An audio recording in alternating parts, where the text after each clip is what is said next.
Hi friends, അസ്സലാമു അലൈക്കും. എന്താ എല്ലാവരുടെയും വിശേഷങ്ങളൊക്കെ സുഖല്ലേ? അൽഹംദുലില്ലാ നമ്മളിവിടെ സുഖമായിട്ട് ഇരിക്കണം കേട്ടോ. അപ്പം രാത്രിക്കത്തെ കുറച്ച് വിശേഷങ്ങളും കാര്യങ്ങളൊക്കെ കാണിച്ചു തരാമെന്ന് കരുതി. എന്തെങ്കിലുമൊക്കെ ഒരു സ്പെഷ്യൽ ഉണ്ടാക്കണ ദിവസം എനിക്ക് വീഡിയോ എടുക്കാൻ ഭയങ്കര ഇഷ്ടമാണ് കേട്ടോ. നിങ്ങൾക്ക് കാണിച്ചു തരാനും എന്തെങ്കിലുമൊക്കെ വേണ്ടേ. അപ്പം നമ്മൾ തേങ്ങാച്ചോറ് വെക്കുകയാണ് കേട്ടോ. അപ്പം ചാറ് ലേസത്തിരി കമ്മിയുണ്ട്, പിന്നെ ചോറ് ലേസം കമ്മിയുണ്ട്. അപ്പം കുട്ടികൾ എന്തെങ്കിലും സ്പെഷ്യൽ ഉണ്ടാക്കി തരുമാന്ന് പറഞ്ഞപ്പോഴേ എന്തെങ്കിലുമൊക്കെ ഒന്നുകൊണ്ട് ഒപ്പിച്ച് കൂട്ടുക ട്ടോ. അപ്പൊ ലേസ ഇറച്ചിയുണ്ട്, അതിക്കൊരു ഉരുളങ്ങേങ്ങ കെട്ടുകാണ്ട് നല്ല എരുംപുളിയിലൊരു കറി ഉണ്ടാക്കാന്ന് കരുതിക്കാണ്ട് ഇതിനാണ് ഇറങ്ങിക്കാണ്ട് പുറപ്പെട്ടിക്കാട്ടോ. ഷെയ്മോള് കുറച്ചു നേരം കൂടി തരാറുന്നു, ഇത് കുട്ടികളെ നോക്കിക്കോളായിരുന്നു. എന്തെങ്കിലുമൊക്കെ ഓരോരുത്തർ ചെയ്യണം കേട്ടോ, എന്നാലേ നമുക്ക് ഇത് ഇതിനായിട്ട് ഇങ്ങോട്ട് നിൽക്കാൻ പറ്റുള്ളൂ. അപ്പൊ ലേസ ഉലുവയൊക്കെ എടുത്തുകാണ്ട് കഴുകട്ടെ. തേങ്ങ ഞാൻ ലേസ അരച്ചുകാണ്ട് പോരും കേട്ടോ. നല്ല രസമാണ്. അങ്ങനെ അരക്കാത്തോലുണ്ടെങ്കിൽ ഒന്നും അരച്ചോണ്ടിട്ടോ. മുഴുവനും അരച്ചുകാണ്ട് ചാറാക്കണ്ട, ഒരു ലേസം നമുക്ക് നന്നായിട്ട് കൈകൊണ്ട് ഞരടികാണ്ടും പോരുക. അതേപോലെ ലേസം അരച്ചുകാണ്ട് പോരുമ്പോഴേ ആ തേങ്ങൻ്റെ ഒക്കെ അയിക്കൂടെ അങ്ങോട്ട് മിക്സ് ചെയ്യുമ്പോൾ നല്ല ടേസ്റ്റ് ആയിരുന്നു കേട്ടോ. ഉള്ളി അങ്ങനെ വല്ലാതെ ഇടൂല കേട്ടോ. ഷെയ്മോൾക്കൊന്നും ഉള്ളി മുരുവയൊന്നും വല്ലാതെ ഇടുന്ന ഇഷ്ടമല്ല, അപ്പം ലേസം ഇടുള്ളൂ. അപ്പം നമ്മളെ റിഷാ മൊയ്തു ചാനൽ ആദ്യമായിട്ട് കാണുന്നുണ്ടെങ്കിൽ ഒന്ന് സബ്സ്ക്രൈബ് ചെയ്യോണ്ടി, ലൈക്കുമ്പോൾ തൊട്ട് കാണാൻ തുടങ്ങാം കേട്ടോ. ലൈക്ക് നല്ല കമ്മിയുണ്ട്. അപ്പം എല്ലാവരും ഒന്ന് സപ്പോർട്ട് ചെയ്യുകൊണ്ട് നിങ്ങളൊക്കെ കൂടെ ഉണ്ട് എന്ന് അറിഞ്ഞതിൽ വളരെ സന്തോഷമുണ്ട് കേട്ടോ. പിന്നെന്താ, കുറച്ച് കാര്യങ്ങൾ പ്രത്യേകിച്ച് നിങ്ങളോട് പറയണമെന്ന് മനസ്സിൽ വല്ലാത്ത ആഗ്രഹമുണ്ട്. മെലിഞ്ഞു എന്നൊക്കെ പറയുന്നുണ്ടല്ലേ. അപ്പം ശരീരമൊക്കെ മെലിഞ്ഞിട്ടുണ്ട്, എന്താ ചെയ്യുക, ജീവിക്കാൻ വേണ്ടി നമ്മൾ നെട്ടോട്ട് ഓടുകയല്ലേ. അപ്പൊ ശരീരവും മനസ്സൊക്കെ തളർന്നുകൊണ്ട് കേട്ടോ. തളർത്താൻ പിന്നെ കുറച്ച് ആളുകൾ അതിനായിട്ട് ഇരിക്കണോ ഉണ്ടാവുമല്ലോ. എന്തായാലും അൽഹംദുലില്ലാ മുന്നോട്ട് തന്നെ കൂടുതൽ സപ്പോർട്ട് ചെയ്യുന്ന ആളുകളില്ലോണ്ട് ഒരുപാട് സന്തോഷമുണ്ട് കേട്ടോ. എന്നാ പിന്നെ അതിനെ പറ്റി തന്നെയാണ് പറയാൻ ഞാൻ ആഗ്രഹിക്കണം കേട്ടോ. നിങ്ങൾ സ്കിപ്പ് അടിച്ചാതെ ഒന്ന് കാണുകൊണ്ട് ഇത് കൂടുതൽ കേൾക്കുന്ന എനിക്കറിയാം. കൂടുതൽ എല്ലാവർക്കും ഒന്നും എൻ്റെ വർത്താനം പറ്റണുണ്ടാവില്ല, എന്നാലും എനിക്കറിയാം കുറച്ചാളിത് കേൾക്കുന്നു. നമ്മളെ വാട്സപ്പിലുണ്ട് ഒരുപാട് വോയിസുകൾ വന്ന് കിടക്കണം കേട്ടോ. 100 കണക്കിന് വോയിസുകൾ വന്ന് കിടക്കുന്നുണ്ട് മക്കളെ. മാക്സിമം ഞാൻ എടുക്കലുണ്ട്. നമ്മളാ ബൺ മെറ്റീരിയലിനും വേണ്ടി നമ്പർ പബ്ലിക് ആക്കിയാണ്. എന്നാലും ഒരുപാട് സന്തോഷമാണ്. മക്കളെ അന്വേഷിക്കുന്നുണ്ട്, എല്ലാം അന്വേഷിക്കുന്നുണ്ട്. കൂടുതലായിട്ടും വോയിസുകൾ ഞാൻ കേൾക്കലുണ്ട്. ഒന്നും സ്കിപ്പ് അടിച്ചാതെ ഞാൻ കേൾക്കലുണ്ട് കേട്ടോ. കേട്ടിരിക്കുക എന്ന് പറയുമ്പോൾ അതിന് നമുക്ക് പ്രത്യേകിച്ച് സമയമൊന്നും ഉണ്ടാവില്ല അല്ലേ. ഒരാളെ വിഷമങ്ങൾ കേൾക്കുക, നമ്മളെ കൊണ്ട് കഴിയുന്ന ഒരു സാന്ത്വന വാക്ക് പറയുക, എങ്ങനെയൊക്കെ ചെയ്യേണ്ടതെന്ന് പറഞ്ഞു കൊടുക്കുക, അതൊക്കെ ഒരുപാട് സന്തോഷമുള്ള കാര്യങ്ങളാട്ടോ. അപ്പോൾ എന്താ പറയാൻ കാരണം എന്ന് വെച്ചാൽ ഒരു 3-4 ഞാൻ പറഞ്ഞുതരാം. പേരും നാളും ഒന്നും നമ്മൾ പറയണ്ട, കാരണം അവരൊക്കെ അങ്ങനെ പബ്ലിക്കിലൊന്നും വരാൻ ഇഷ്ടപ്പെടുന്ന ആളുകളല്ല. പേരുകളൊന്നും പറയാനും പാടില്ല. അപ്പോൾ ഇതൊക്കെ തന്നെയാണ് കാര്യങ്ങൾ. വീട്ടിൽ അടഞ്ഞുകൂടിയിട്ടും ഭർത്താക്കന്മാർ ഉപദ്രവിക്കുന്ന കേസുകളും, അതേപോലെ ചെലവിനില്ലാത്ത കേസുകളും, കുട്ടികളെയും കൊണ്ട് വാടകയ്ക്ക് നിൽക്കുന്ന കേസുകളും, അവർ ബുദ്ധിമുട്ട് കൂടെ അനുഭവിച്ച് പോകുന്ന കാര്യങ്ങളൊക്കെയാണ് അവർ പറയൽ. അപ്പോൾ അതുപോലെയൊക്കെ നമ്മളും കടന്നു പോയിട്ടുണ്ട്. എന്നെക്കൊണ്ട് കഴിയുന്ന രീതിയിൽ ഞാൻ അവർക്ക് പറഞ്ഞ് മനസ്സിലാക്കി കൊടുക്കലുണ്ട് കേട്ടോ. അപ്പോൾ എന്താ, അന്തം വിട്ട് ഇരിക്കണ്ട. എല്ലാവരോടും ഞാൻ ആ പറയുന്ന കാര്യങ്ങൾ കറക്റ്റ് തന്നെ. ഓരോ വീഡിയോസിലും ഞാൻ ഓരോ പ്രചോദനം നിങ്ങൾക്ക് തരലുണ്ട്. വെറുതെ ചട്ടിയും കുടുക്കി മാത്രം നിങ്ങൾക്ക് കാണിച്ചു തരല്ല. പിന്നെ കൂടുതൽ ആളുകളും പറയുന്നുണ്ട്, ഓളിങ്ങനെ വല്ലാതെ പറയണ അത് കേൾക്ക് തന്നെ ഇപ്പം പണിയും. അതൊന്നല്ല കേട്ടോ. നമ്മൾ പറയണേലും കുറേ കാര്യങ്ങളുണ്ട്. ഞാൻ എൻ്റെ അനുഭവങ്ങൾ നിങ്ങൾക്ക് കുറേ പറഞ്ഞു തന്നിട്ടില്ലേ. ഇതിൽ ഞാൻ മൂലക്കൽ ഇരുന്ന കാര്യങ്ങളും ഒന്നും ചെയ്യാതെ കരഞ്ഞിരുന്ന കാലങ്ങളും ഒക്കെ ഞാൻ എല്ലാവർക്കും പറഞ്ഞു കൊടുത്തിട്ടുണ്ടല്ലേ. ഓരോരുത്തർക്ക് വോയിസ് ഇടുമ്പോൾ ഞാൻ പറഞ്ഞ് മനസ്സിലാക്കി കൊടുക്കലുണ്ട്. തളർന്നു പോകരുത്, എന്തെങ്കിലും ഒരു കൈത്തൊഴിൽ പഠിക്കണം. നമ്മളൊക്കെ 15 വയസ്സാകുമ്പോഴത്തേന് കെട്ടിച്ചയക്കും. അന്നത്തെ കാലം അങ്ങനെയായിരുന്നു. പിന്നീട് കുറച്ച് കുട്ടികളും മക്കളൊക്കെ ആവുമ്പോൾ പിന്നീട് നമുക്ക് എന്താ ചെയ്യേണ്ടതെന്ന് അറിയാതെ ആകെ ബുദ്ധിമുട്ടാണ്. ജീവിതം ആകെ താളം തെറ്റിയാണ്. നമുക്ക് പെണ്ണുങ്ങൾക്ക് ഒന്നും ചെയ്യാൻ കഴിയൂല. വീട്ടിൽ പാചകം ചെയ്യുക, പിന്നെ ഇപ്പം ഈ അച്ചാറും ഉണ്ണിയപ്പമൊക്കെ വിറ്റുകാണ്ട് അതിപ്പോൾ നമ്മളെ കൊണ്ട് എല്ലാവരെ കൊണ്ടും കഴിയൂല അല്ലേ. അതിനൊക്കെ ഒരു കഴിവ് വേണം. അപ്പം എപ്പോഴും ഞാൻ എല്ലാവരോടും പറഞ്ഞു വരുന്നത് ഒരു വെറുതെ ഒരു കാര്യമല്ല കേട്ടോ മക്കളെ. എന്തെങ്കിലുമൊക്കെ ഒന്ന് ചെയ്യണം. നമ്മളെ ഭർത്താക്കന്മാരെ കൊണ്ട് ചിലപ്പോൾ ഒന്നിനും കഴിയില്ല. നിങ്ങൾക്ക് അറിയണതാണ്, കാക്കൊക്കെ എന്നെ ഒരുപാട് ഹെൽപ്പ് ചെയ്യണതാണ്, പൊന്നു പോലെ നോക്കണതാണ് കുട്ടികളൊക്കെ. പക്ഷേ നിസ്സഹായാവസ്ഥയിൽ നിൽക്കുന്ന ഒരു മനുഷ്യനാണ് എൻ്റെ ഭർത്താവ്. നിങ്ങൾക്ക് അറിയണമാണല്ലോ അല്ലേ. നമ്മളെ കൂടുതൽ സപ്പോർട്ട് ചെയ്യണം. എൻ്റെ വീഡിയോസ് കാണുന്ന ഓരോരുത്തർക്കും അറിയാം കാക്കു നമ്മളെ എങ്ങനെയാണ് നോക്കുന്നത്. പക്ഷേ ലക്ഷക്കണക്കിന് കടങ്ങളും വീട് ജപ്തിയും നമ്മളെ പട്ടിണിയും പ്രാരാബ്ദങ്ങളും ബുദ്ധിമുട്ടുകളും ഒക്കെ മാനേജ് ചെയ്ത് പോണ്ട്. ആ മനുഷ്യനെ കൊണ്ട് ഒന്നും കഴിയില്ലാന്ന് കൂട്ടിയാൽ കൂടൂലാന്ന് കരുതിയപ്പോൾ തന്നെയാണ് നമ്മൾ ഇതിലേക്ക് ഇറങ്ങി പുറപ്പെട്ടത്. നമ്മൾ ഫസ്റ്റ് ഷോട്ട് നിങ്ങൾ ശ്രദ്ധിച്ച് നോക്കിയാൽ എനിക്ക് ഇഷ്ടമല്ല, മുഖം കാണിക്കണ ഇഷ്ടമല്ല. നമ്മളെ ഋതു നിമിത്തമായിക്കാണ്ടാണ് കേട്ടോ ആ ഷോട്ട് വന്നത്. അൽഹംദുലില്ലാ നേരം വെളുക്കുമ്പോഴത്തേന് ആ ഷോട്ട് വൈറലായിപ്പോയി. അതുകൊണ്ട് നമ്മൾ ഈ ഒരു നിലയിലെത്തിയില്ലേ. ഇനി ഉയരങ്ങളിൽ എത്താൻ കഴിയും. അപ്പം നമ്മൾ എവിടെയാണ് നമുക്ക് പിടിവള്ളി കിട്ടണത് അവിടെ പിടിച്ച് കയറാൻ ശ്രമിക്കണം.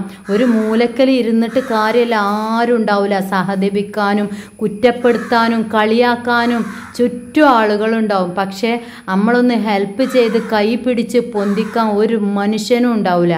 അതൊക്കെ നമ്മുടെ ജീവിതത്തിൽ പഠിച്ച പാഠങ്ങളാണ് കേട്ടോ. ഒരുപാട് സങ്കടമുണ്ട് എനിക്ക് നിങ്ങളെ സങ്കടങ്ങൾ കേൾക്കുമ്പോൾ. അതൊരു കേട്ടിരിക്കുക അറിയണ നിങ്ങൾക്കും ഭയങ്കര ഒരു മനസ്സിക്ക് സമാധാനം. ഒരുപാട് ബുദ്ധിമുട്ട് കഴിയുമ്പോൾ ഒരു ഇത്താനോട് ഈ കാര്യങ്ങൾ പറയുമ്പോൾ ഞാനത് കേട്ട് നിൽക്കലുണ്ട്, അതിന് മറുപടി കൊടുക്കലുണ്ട്. ഇൻഷാ അല്ലാ റെഡിയാവും, പിടിച്ച് നിൽക്കിന്ന് പറഞ്ഞിക്കാണ്ട്. പിന്നെന്താ നമ്മൾ വീട്ടിലിരുന്നിക്കാണ്ട് ഇങ്ങനെ പടച്ചോൻ തരും പറഞ്ഞ് ഇരുന്നിട്ട് കാര്യമല്ല. നമ്മളെ കൊണ്ട് കഴിയണത് നമ്മൾ ചെയ്യണം. റബ്ബ് നമുക്ക് കൈയും കാലും തലയും ഒക്കെ തന്നിട്ടുണ്ട്. ആലോചിച്ചുകാണ്ട് ബുദ്ധിപരമായിട്ട് ചെയ്യണം അല്ലേ.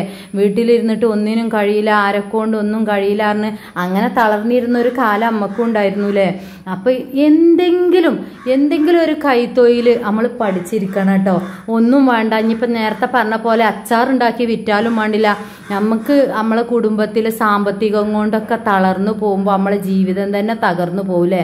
നമ്മളെ ഭർത്താക്കന്മാരായിട്ടും നല്ല സൗഹൃദത്തിൽ കഴിയുകയാണെങ്കിൽ നമ്മളെ ദാമ്പത്തികവും ഒക്കെ മുന്നോട്ട് പോകും. പക്ഷെ സാമ്പത്തികം ഇല്ലാതെ കഴിയുമ്പോൾ നമ്മളെ ജീവിതമൊക്കെ ആകെ മറിയും.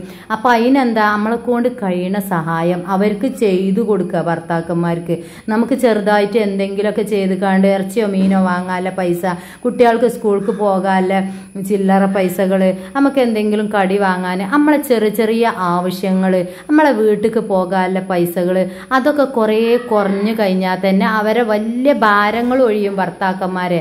ഇന്നത്തെ കാലത്ത് നമുക്ക് നല്ലൊരു ജീവിതം കുടുംബജീവിതം മുന്നോട്ട് പോകണമെന്നുണ്ടെങ്കിൽ രണ്ടു പേർക്കും എന്തെങ്കിലും ഒരു പണി വേണം. അല്ലാന്നുണ്ടെങ്കിൽ നമ്മളെ ഭർത്താക്കന്മാർക്ക് സാമ്പത്തികം വേണം. പക്ഷെ അതിനൊന്നും കഴിയാത്ത ഒരുപാട് ആളുകൾ വിളിക്കലുണ്ട്, മെസ്സേജ് വിടലുണ്ട്. ഒന്നിനും കഴിയില്ലാത്ത, എന്താ ചെയ്യാന്നറിയില്ല, ഞാൻ ജീവിതം തന്നെ അവസാനിപ്പിച്ചാലോ എന്നൊക്കെ പറയലുണ്ട്. ഞാൻ നല്ല പ്രചോദനം കൊടുക്കലുണ്ട് കേട്ടോ. ഒരിക്കലും അതുപോലെ ഒന്നും ചെയ്യരുത്. നമുക്കൊരു കാലം വരും. പിന്നെന്താ, നമ്മൾ പരിശ്രമിക്കണം. എന്ത് കാര്യത്തിനാണെങ്കിലും നമ്മൾ പരിശ്രമിച്ചു കൊണ്ടിരിക്കണം. എന്നാലേ റബ്ബ് ആ വഴി കാണിച്ചു തരുള്ളൂ. ഏത് വഴിയാണ് തുറന്നു തരുന്നത് അവിടെ പിടിച്ച് കയറാൻ ശ്രമിക്കണം. എനിക്കൊന്നും കഴിയില്ല, എനിക്ക് മടിയാണ്. ചിലവർ പറയും എനിക്ക് ഭയങ്കര മടിയാണ്, കുറവാണ്. അതിലൊന്നും ഒരു കാര്യമില്ല. നമ്മൾ അങ്ങനെ പിടിച്ചിരുന്ന അങ്ങനെ ഇരിക്കേണ്ടി ഒരു മൂലക്കൽ കേട്ടോ. നമ്മളെ ജീവിതം അങ്ങനെ കടന്നു പോകും. പക്ഷെ അതുകൊണ്ടൊന്നും കാര്യമില്ല. ഭർത്താക്കന്മാർക്ക് നമുക്ക് ഹെൽപ്പ് ചെയ്യാൻ കഴിയുന്ന രീതിയിൽ ചെയ്തു കൊടുക്കുക. അവരെ പറഞ്ഞിട്ട് കാര്യമില്ല, അവർക്ക് ഒരുപാട് ചിലവുകളുണ്ട് അല്ലേ. നമ്മളെ മക്കൾക്ക് അസുഖം വന്നാലും അതേപോലെ കറണ്ടും ബില്ല്, അതുപോലെ ഒരുപാട് കാക്കൊക്കെ കൂലിപ്പണിക്ക് പോയാൽ തേച്ചാലും തികയാത്ത അത്ര ഭാരങ്ങളുണ്ട്. അതിൻ്റെ അടിയിൽ കൂടെ ഇപ്പം എൻ്റെ ഒരു ബൺ ബിസിനസ്സായിട്ട് അൽഹംദുലില്ലാ ഞങ്ങളോടൊരു കാര്യം പറയാം. ഞാനിപ്പോൾ പാല് വാങ്ങി കൊടുക്കണ മക്കൾക്ക് എൻ്റെ പൈസ കൊണ്ടാണ്. എൻ്റെ പൈസ എന്ന് പറയല്ല കേട്ടോ, നമ്മൾ അധ്വാനിച്ചുണ്ടാക്കണ പൈസയാണ്. ഞാൻ ആ കുട്ടികൾക്ക് ഒരു ഗ്ലാസ് പാല് വാങ്ങി കൊടുക്കാൻ ഞാൻ കരഞ്ഞിട്ടുണ്ട്. കഴിയാത്തൊരു ദിവസം വന്നിട്ടുണ്ട്. അന്ന് ലൈലാത്ത കാണുന്നുണ്ടാവും. ലൈലാത്ത നമ്മളെ വീഡിയോസ് കാണുന്ന ആളാണ്. ലൈലാത്ത ഒരിക്കൽ ഇവിടെ വന്ന് ഓർമ്മ ഉണ്ടെങ്ങൾക്കൊക്കെ. ലൈലാത്ത അന്ന് നമ്മളെ ലിനുവിനെ കണ്ടിട്ടേ, ബേബിയാൾ 2 എണ്ണമാണ്, ആ കുട്ടിക്ക് പാല് കിട്ടിയിട്ടില്ല. അന്ന് സങ്കടത്തോടെ എന്നോട് പറഞ്ഞു, ഋഷ ആ കുട്ടിക്ക് ഒരു 1/2 ഗ്ലാസ് പാല് വാങ്ങിച്ചു കൊടുക്ക്. കഴിയാത്തൊരവസ്ഥയാണ്. ഇന്ന് എനിക്ക് എൻ്റെ കുട്ടിക്ക് ഒരു ഗ്ലാസ് പാല് വാങ്ങിച്ചു കൊടുക്കാൻ കഴിയുമെങ്കിൽ നിങ്ങൾ ആലോചിച്ച് നോക്കിയേ. നമ്മൾ ഒരുപാട് ബുദ്ധിമുട്ടിക്കാണ്ടാണ് നേരം വെളുക്കോളം ഉറങ്ങാതെ നുറുക്കിയിരിക്കണമൊക്കെ നിങ്ങൾ ആ വീഡിയോസിൽ കണ്ടില്ലേ. ഇന്നൊരാൾ വിളിച്ചപ്പോൾ പറയേണ്ടി ഞാൻ കരഞ്ഞു പോയി, നീ ആ മൂലക്കിലിരുന്ന് കണ്ട് ആ ബണ്ണ് മുറുക്കണ കണ്ടിട്ട് ഋഷ പറയുന്നുണ്ട്. അപ്പം എന്താ 3 മണി വരെ എനിക്കത് മുറിക്കണ പണിയാണ്. അതെന്താ, മുറിച്ച മെറ്റീരിയൽസ് മുറിച്ച് കൊടുത്താൽ 50 രൂപ എക്സ്ട്രാ തരുമെന്ന് കരുതിക്കാണ്ടാണ് നമ്മളത് മുറിച്ച് കൊടുക്കണത്. അപ്പം നമ്മൾ അധ്വാനിക്കണം, നമ്മളെ കൊണ്ട് കഴിയണ പോലെ. ശരീരമൊക്കെ മെലിഞ്ഞു നിങ്ങൾ പറയുന്നുണ്ടല്ലോ, അതെന്താന്നോ, ഊണും ഉറക്കുമില്ല, കുട്ടികൾക്ക് പാല് കൊടുക്കുക, നമ്മൾ ഒരുപാട് ഭാരങ്ങൾ ചുമക്കുക. നമ്മളൊരു ഭാര്യയാണ്, മക്കളെ ഉമ്മയാണ്, വീട്ടിലെ കാര്യങ്ങൾ നോക്കണം, എല്ലാം ചെയ്യണം അല്ലേ.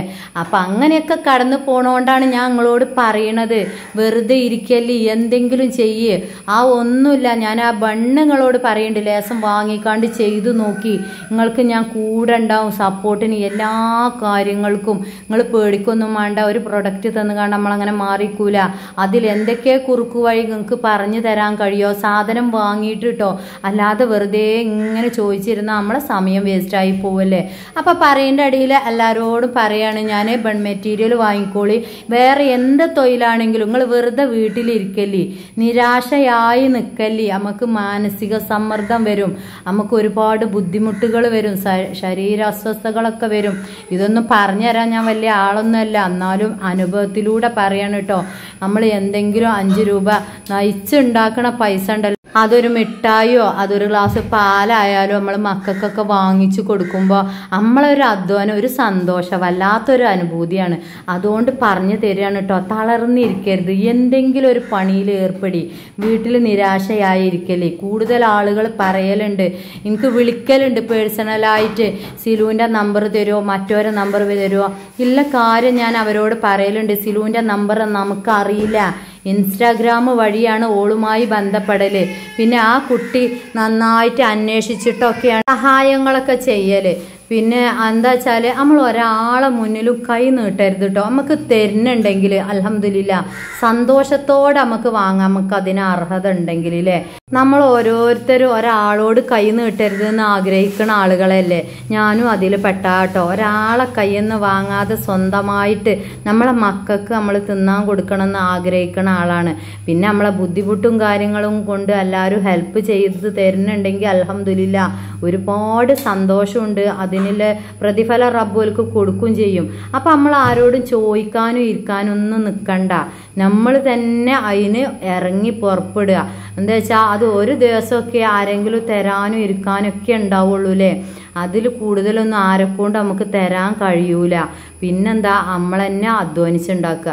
അപ്പം മാക്സിമം എല്ലാവരും നല്ല പ്രചോദനം ഞാൻ എല്ലാവർക്കും തരലുണ്ട്. ഇതുപോലെ ഒരുപാട് കേസുകൾ കേട്ടോ. ഇന്നലെ ഡൈവോഴ്സായി കണ്ട് വീട്ടിൽ വന്ന ഒരു കഥ പറയുന്ന കേട്ടു. അതുപോലെ ഭർത്താവ് ഉപദ്രവിച്ച് കണ്ട് വിട്ടിറങ്ങി വന്ന ഒരു കഥ കേട്ടു. അതിൻ്റെ ഏട്ടത്തി വിളിച്ചിരുന്നു സങ്കടം പറഞ്ഞിട്ട്.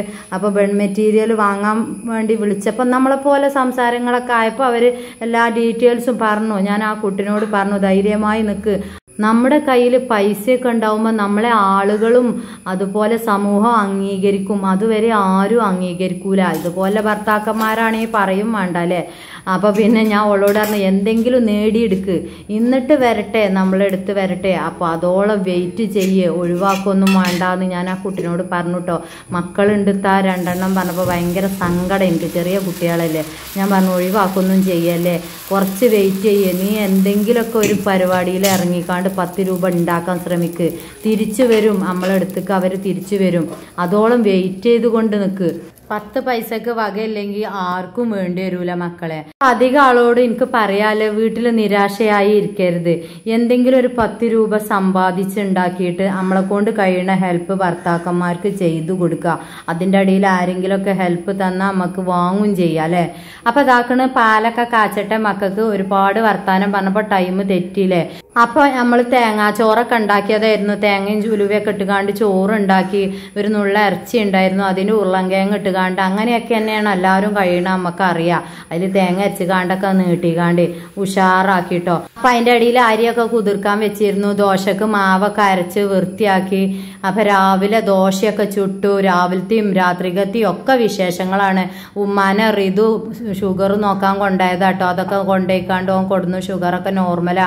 കാക്കു അതിൻ്റെ ഇടയിൽ പോയി ഉമ്മാൻ്റെ കാല് കാട്ടാനും വേണ്ടിക്കാണ്ട്. അപ്പം ഇതൊക്കെ നമ്മൾ മാനേജ് ചെയ്ത് പോകുന്നുണ്ട്. അൽഹംദുലില്ലാ ഒരുപാട് സന്തോഷമുണ്ട്. അപ്പം പാലൊക്കെ തിളക്കുന്നുണ്ട്. ഇനി ഒക്കെ ചൂടാറ്റിക്കാണ്ട് കുഞ്ഞുമണികൾക്ക് കൊടുക്കട്ടെ. നമ്മളെ റിഷ മൊയ്തു ചാനൽ ആദ്യമായിട്ട് ആരെങ്കിലും കാണുന്നുണ്ടെങ്കിൽ ഒന്ന് സബ്സ്ക്രൈബ് ചെയ്യോണ്ടി, ലൈക്ക് ചെയ്യോണ്ടി, ഷെയർ ചെയ്യോണ്ടി. ഞാൻ പറഞ്ഞതിൽ എന്തെങ്കിലുമൊക്കെ ഒരു തെറ്റുണ്ടെങ്കിൽ ക്ഷമിക്കണം കേട്ടോ. അസ്സലാമു അലൈക്കും.